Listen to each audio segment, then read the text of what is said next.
කොහොමද? ඉතින් අපි හිතනවා ඔයාලා හැමෝම සතුටින් පරිස්සමින් ඇති කියලා. එහෙනම් එන්න අපිත් එක්ක අද අපේ අලුත් vlog එක මොකද්ද කියලා බලන්න. අද අපි ඇවිල්ලා තියෙන්නේ අම්බලන්ගොඩ. ඉතින් අම්බලන්ගොඩ කිව්ව ගමන් ඔයාලට මතක් වෙන්නේ මොකද්ද?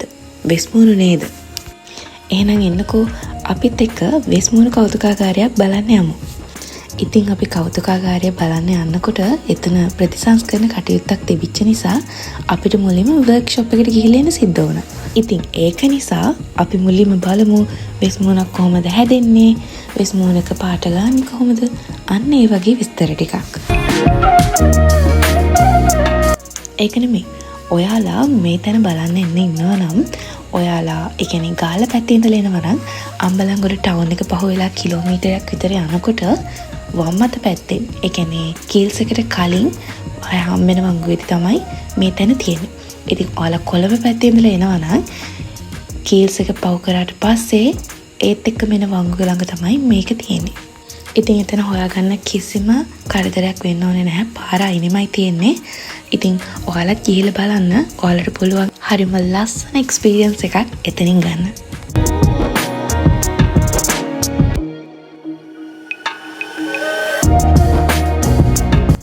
ඔයාලා දැන් මේ දකින්නේ එතනට ගේන ලී වලින් අවශ්‍ය කොටස් වෙන් කරගෙන නියන් වලින් ඒ වගේම තවත් මේවලන් භාවිතා කරලා එයාලා කොහොමද මේ වෙස්මුණු වල හැඩය ලබා ගන්න කියලා. බැලූ බැලමට සරල වැඩක් වගේ පෙනුනට එතනට වෙලා ටිකක් වෙලා ඉද්දි තමයි තේරෙන්නේ මේක කොච්චර සංයමයකින් කොච්චර ඉවසීමකින් පුහුණුවකින් කරන්න ඕන දෙයක්ද කියලා. सर मैं आलोला है यहाँ आई करना क्या नहीं कर लो उनका पड़ा क्या लगा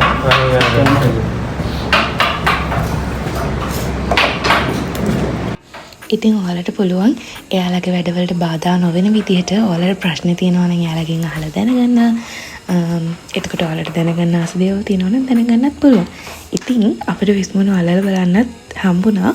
ඒ වගේම මෙන්න මේ තියෙන කදුරු ගහ තියෙන්නේ. එතන ඉස්සරහම ලොකු කදුරු ගස් තියෙනවා. ඉතින් වෙස්මුණු එයාලා හදලා තියෙන වෙස්මුණු හදන්න ගන්න දැවය කදුරු දැවයලු. ඒක නිසාමද මන්දා ඒ වෙස්මුණු පොඩ්ඩක්වත් බර නැහැ. හරිම සැහැල්ලුයි. ඉතින් එහෙනම් අපි ඊළඟට යමු මෙතන අනිත් පාර්ට් එකට. ඒ කියන්නේ වෙස්මුණු හැදුවට පස්සේ කලර් කරන පාර්ට් එකට.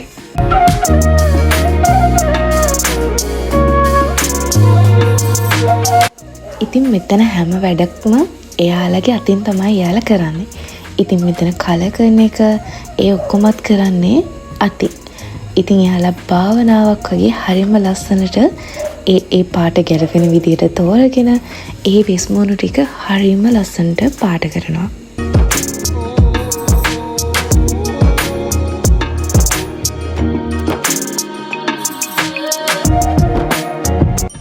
ඉතින් අපි එතන ඉඳලා ඒව බලලා ඒ ඔක්කොම කරලා එතනින් ආවා.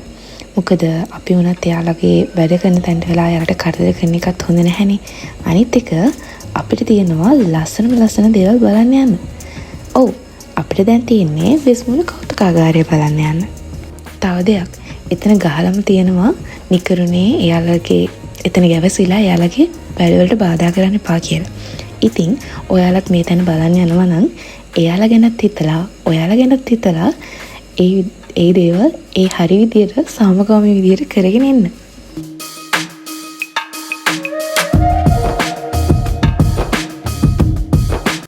ඉතින් ඔන්න දැන් අපි මේ ඉන්නේ වෙස්මුණු කෞතුකාගාරය ඇතුලේ. එතන හරිම ලස්සනයි ඒ වගේම හරිම පිළිවෙලයි. ඉතින් තව දෙයක් ඔයාලට කියන්න ඕනේ මේ තැන ඔයාලා බලන්න යනවා නම් ඉතින් මේ කෞතුකාගාරය විවෘත කරලා තියෙන වෙලාවල් වෙන්නේ උදේ 8:00 ඉඳලා හවස 5:00 වෙනකම්. ඉතින් ඒ කාලය ඇතුළත ඔයාට පුළුවන් මෙතනට ගිහිල්ලා එතන ලස්සන බලන්න ඒ වගේම ඔයාලට අවශ්‍ය දේවල් තියෙනවා නම් දැනගන්න ඒවා දැනගෙන ඉන්න. ඉතින් මෙතන බලන්න යන්න කිසිම ගාස්තුවක් අය කරන්නේ නැහැ. ඒ කියන්නේ ඔයාලා ටිකට්ස් ගන්න ඕනේ නැහැ. ඒ වගේම ඔයාලට කැමති නම් ඔයාලට පුළුවන් එතනට ඩොනේෂන්ස් කරන්න.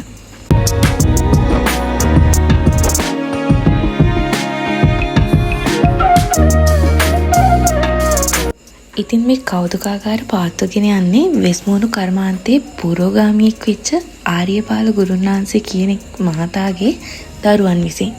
ඉතින් ඔයාලා මේ වීඩියෝ එකේ මුලින්ම දකින්න ඇති මේ තැන නම. ඉතින් ඔයාලට දැන් පැහැදිලි ඇති ඒ නම කොහොමද මෙතනට ආවේ කියලා.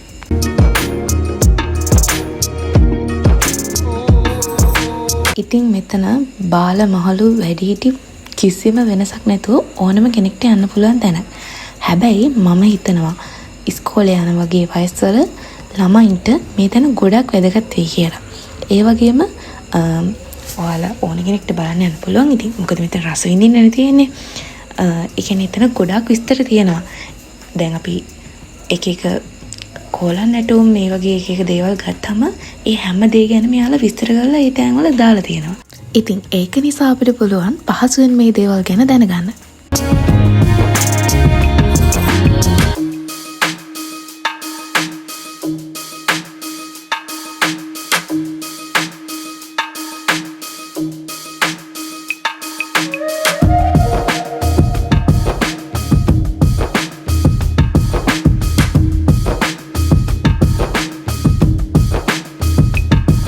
සුන්දර වෙරළ තීරයක් ඒ වගේම දීවන කර්මාන්තයත් එක්කම පාරම්පරික සංස්කෘතික දේවල් ගොඩාක් තියෙන අම්බලන්ගොඩ දැන් සංචාරකයින්ගේ විශේෂ ගමනාන්තයක් විදියට ඔයාලා හැමෝම දන්නවා ඇති.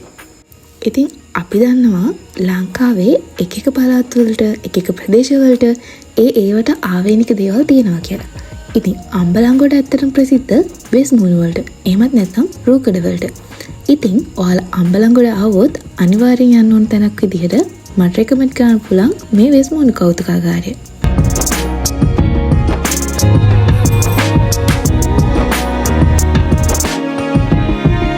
මම හිතනවා මේ තැන ඉස්කෝලේ යන වයසේ ළමයින්ට ගොඩක් හොඳ තැනක් කියලා. මොකද ඔයාලට පුළුවන් ඔයාලගේ දැනුමට තවත් ගොඩාක් කරුණු මෙතනින් එකතු කරගෙන යන්න.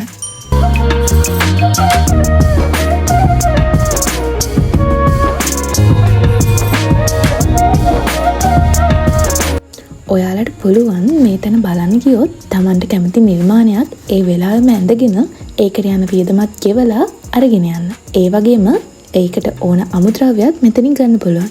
ඉතින් මම හිතනවා මේක ඔයාලට හොඳ අවස්ථාවක් වෙයි කියලා.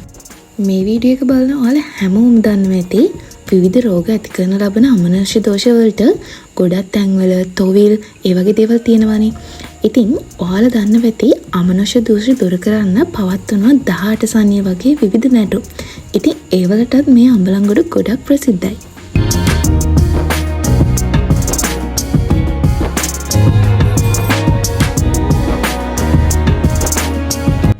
ඔයාලට පුළුවන් මේ තැන බලන්න ගියොත් ඒ 18 සන්නිය ගැන විතරක් නෙමෙයි එක එක ඩ්‍රාමා කරන ළමයින්ට පුළුවන් ඒ පැත්තෙන් තියෙන දේවල් දැනගන්න. ඒ වගේම චිත්‍ර කරන ළමයින්ට ඒ පැත්තෙන් දේවල් දැනගන්න. ඒ වගේ ගොඩක් සිලබස් එකට අනුව දේවල් දැනගන්න වගේම ඔයාලට පුළුවන් ඔයාලගේ දැනුමට අමතර දැනුමක් එකතු කරගන්නත් මේ තැන නරඹලා. වෙස්මුණු වල ඉතිහාසය ගැන ඒ වගේම අපේ රටේ හිටපු ගොඩක් පැරණි ගුරුන් වහන්සේලා වගේ අය ඒ වගේම නිර්මාණ ශිල්පියෝ එතකොට වෙස්මුණු නිර්මාණය කරපු අය ඒ වගේ අය ගැනත් ගොඩාක් විස්තර මෙතන තියෙනවා.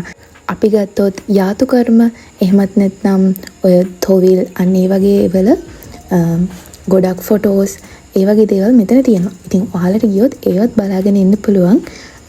මං හිතනවා ඔයාලට මේ තැන ගැන හරි අදහසක් දැන් ලැබෙලා ඇති කියලා. ඉතින් ඔයාලා ගැන ඔයාලට මේ තැන ගැන වැඩිදුර මොන හරි තොරතුරු දැනගන්න ඕන නම් කතා කරන්න මම නම්බර් එකක් ඩිස්ක්‍රිප්ෂන් බොක්ස් එකේ දාලා තියන්නම්. ඉතින් අපි මේ තැන බලන්න ගියේ අපි මීට කලින් දාපු කැස්බෑව බලන්න ගිය vlog එක කරපු දවසේමයි.